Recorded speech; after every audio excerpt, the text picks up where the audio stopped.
We were here until March 27. The Russian planes were flying and bombing our territory. It was very scary. When I was driving through the village, I saw the head of the village council. She announced the evacuation. We could take our mother and leave the village. We returned when our village was liberated. It became the only one in Kharkiv region that did not let the Russians go farther. The Russians did not stay in our village. As you can see, everything is destroyed here, all houses and infrastructure. But at least we stopped them. Our village was not acknowledged as occupied. People from other villages that were acknowledged as occupied receive international and financial aid, but we don't receive one. That's why we ask everyone to help us restore electricity supply. My neighbor repaid his shed and now he lives in it. We repaid our summer kitchen and now we live there. We built a stove and warmed ourselves with wood all winter. They promised to provide us with wood, but we didn't receive any. I visited the family doctor, had a complete blood test and also had an ultrasound. I'm very thankful to him, so are all the residents. The feedback is very good. I'm very grateful that you came, providing us with medical care and the medicines. Your help was great. We are very thankful. We were impressed greatly. This medicine is of high level and doctors are very helpful.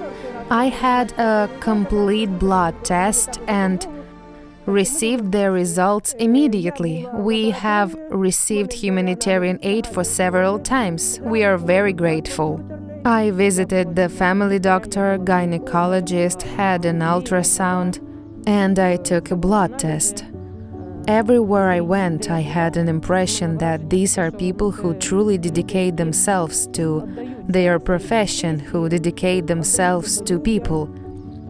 I thought that people who don't care about others' lives would come here, but I was treated as a close person, as someone they have known for a long time, and people who care came here, and that makes me happy. We came to this beautiful village in Kharkiv region. Out of 200 houses, only 12 are suitable for living.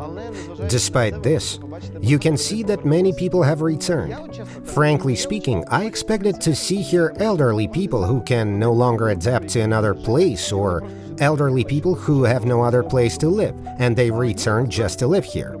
I saw a large number of young and able-bodied people who consciously decided to return and revive the economy of their land and region. They say, "We live here, this is our land, and we won't give it to anyone." We helped these people and found out many who really needed our help. We found a staghorn stone in a patient's kidney.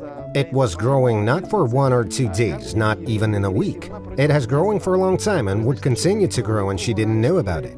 We found a man who had skin cancer, which had been unchecked for over 2 years. He told us, "I know I have got something, but it's on my back and I can't see it."